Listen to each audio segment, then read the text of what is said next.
Halo sahabat baik, balik lagi di konten opsi opini. Psikologi. Oke.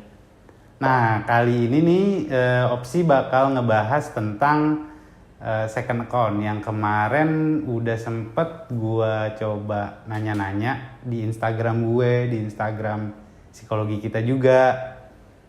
Nah gimana nih Sultan tentang second account nih? Oke, lo kemarin udah bikin Q&A di second account. Benar, gue udah bikin Q&A. Pasti ada yang nanya-nanya atau menyatakan pendapatnya pasti ya. Banyak yang nyatain pendapatnya. Kebetulan gue ada temen gue nih emang dia di penelitiannya dia bahas tentang second account. Tapi gue nggak tahu sih apa namanya spesifiknya tuh kayak gimana. Boleh dihadirkan aja kali ya. Dihadirkan aja. Oke, lanjut aja, namanya Uzda. Halo sobat baik. Nah si Uzda nih si Uzda temen gue nih, dia, yang udah gue tahu nih, dia ini kan selain ngebahas second account, jurnalnya dia nih, penelitiannya dia tuh dirilis di internasional. Oh. Rilis gila tentang second account. Berarti udah validitasnya terjamin banget. Terjamin. Kalau misalkan mau lihat jurnal lo di mana? Bisa lihat di ResearchGate, cari aja social anxiety on Instagram user. Oh, jadi si second account ini, si Instagram user ini yang punya second account itu ada sangkut pautnya sama social anxiety. Yes. Social anxiety itu tapi apa ya?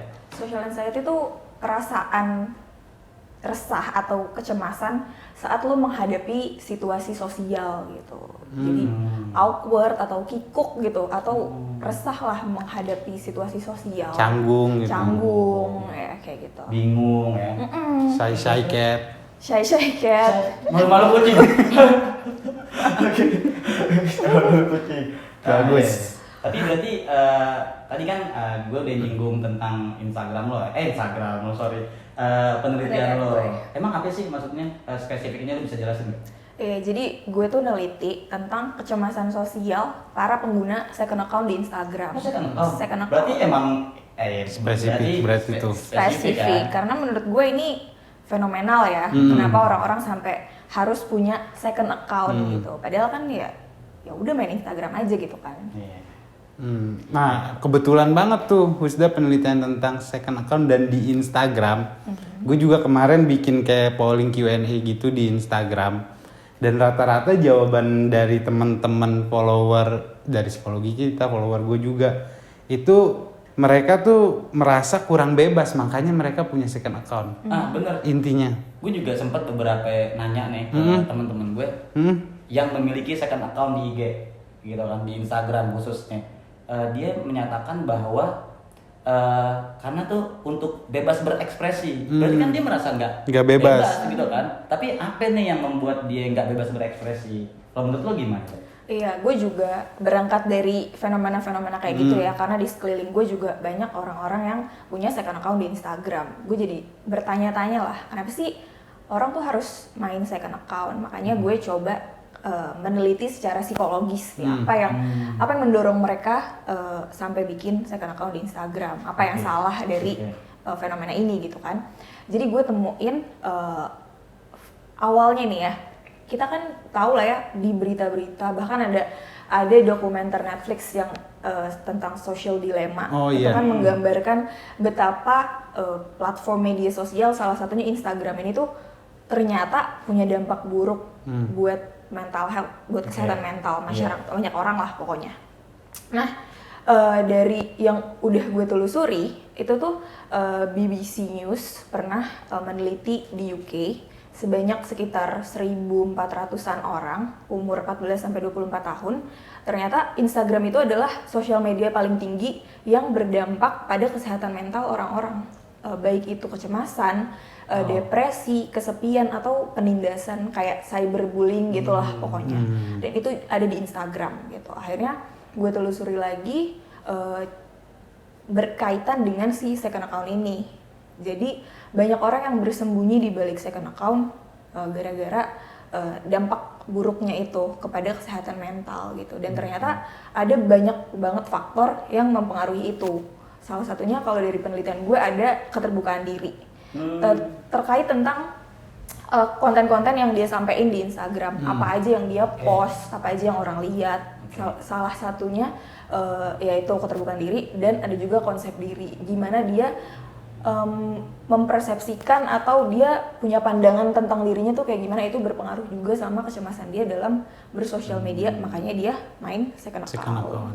Jadi ada kontribusinya dari keterbukaan diri sama tinggi rendahnya si social anxiety ini atau kecemasan sosial. Gitu. Itulah yang mempengaruhi. Jadi sebenarnya nggak ujuk-ujuk lo main Instagram terus lo jadi punya kecemasan sosial, tapi ada banyak faktor yang menjembatani hal itu.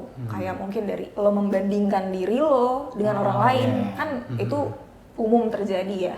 Ketika lo nge-compare diri lo dengan selebgram tertentu, yang padahal kan sebenarnya nggak sebanding ya, nggak apple to apple gitu kalau mau dibandingin.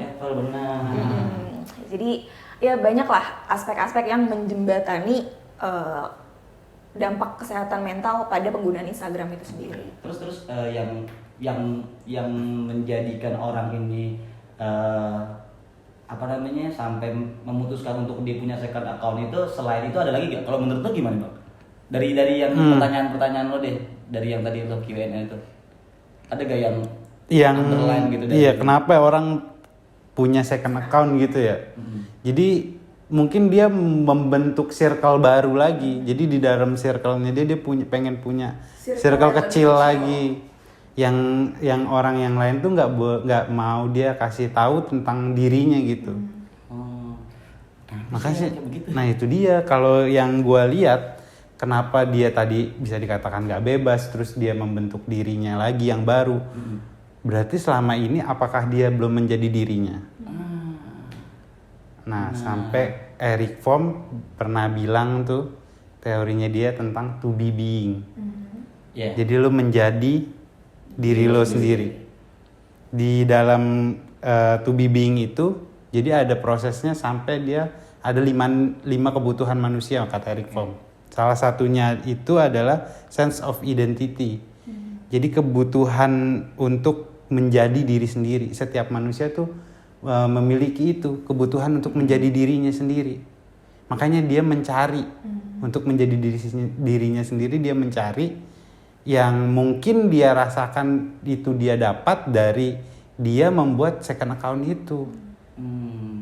Oke. Tapi ini nih ada hal yang menarik banget nih dari tadi itu. Kepada pengguna second account gitu kan. Ketika dia nggak merasa bebas buat berekspresi gitu kan. Pada akhirnya kan dia bikin second account-nya untuk dia mengekspresikan dirinya gitu kan. Padahal bisa jadi pertanyaan juga nih, apakah itu benar-benar dirinya? Gitu loh. Apakah itu benar-benar dirinya gitu loh. Apakah ketika dia melakukan sesuatu, mungkin kebanyakan nih, karena gue juga temuin karena di second account itu dia lebih merasa atau lebih berperilaku secara bebas gitu.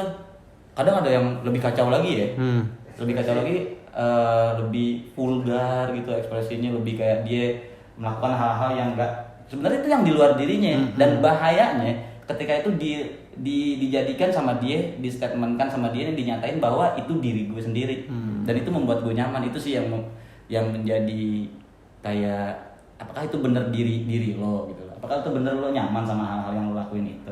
Padahal yang lo lakukan itu namanya aja bukan namanya dia. Namanya misalkan pura-pura fake account lah ya. Fake account, bener. Apa istilahnya alter ego. Alter ego. Go.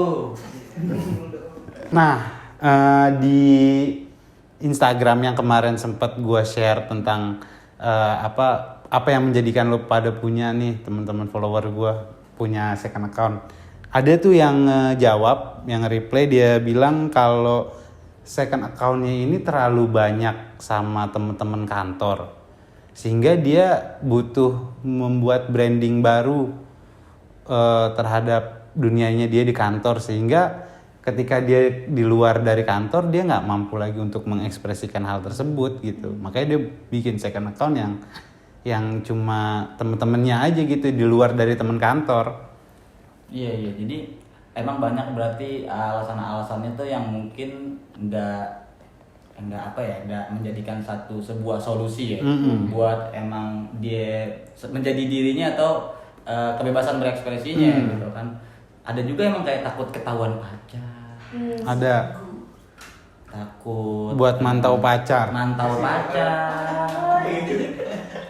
Banyak lah hal-hal yang kayak begitu yang bukan sebuah hal solusi gitu loh. Terus kalau lo ada gak? Gue kebetulan di research gue ini, di penelitian gue, sebelumnya gue pilot study ya. Gue coba ngulik lah dari orang-orang yang punya second account ini. Gue tanya, kenapa sih lo pada bikin second account gitu? Terus kebanyakan dari mereka itu bilangnya karena ada yang bilang soalnya di first account gue, di account utama gue follow nyokap gue, jadi gue kalau misalnya pacaran gue nggak bisa ngepost di situ, nanti ketahuan nyokap gue.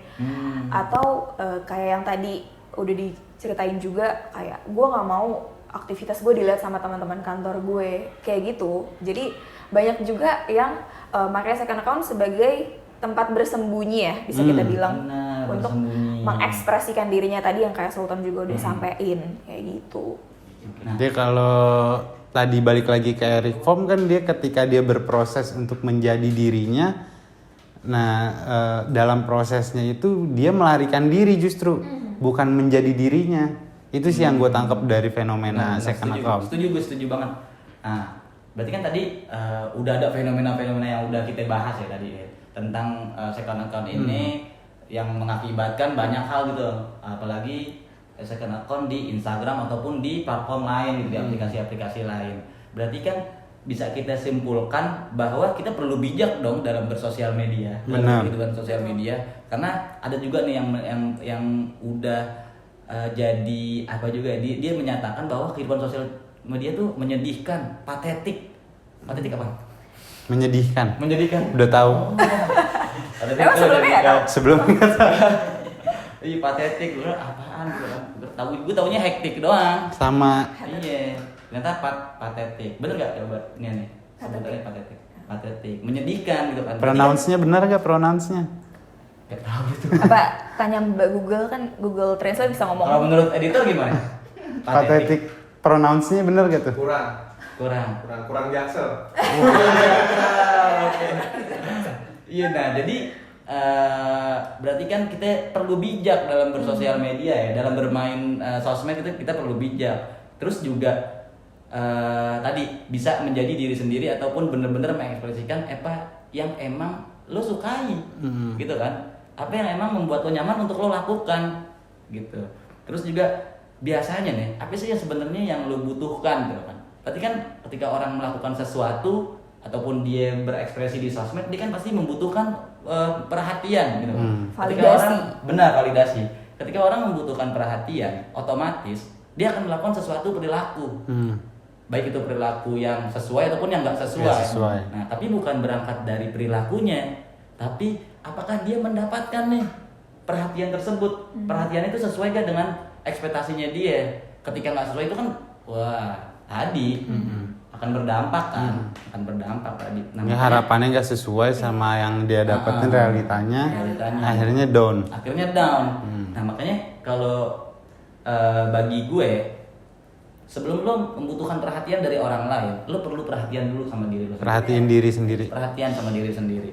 Lo tadi to be being, menjadi diri sendiri, mengenal diri lo sendiri.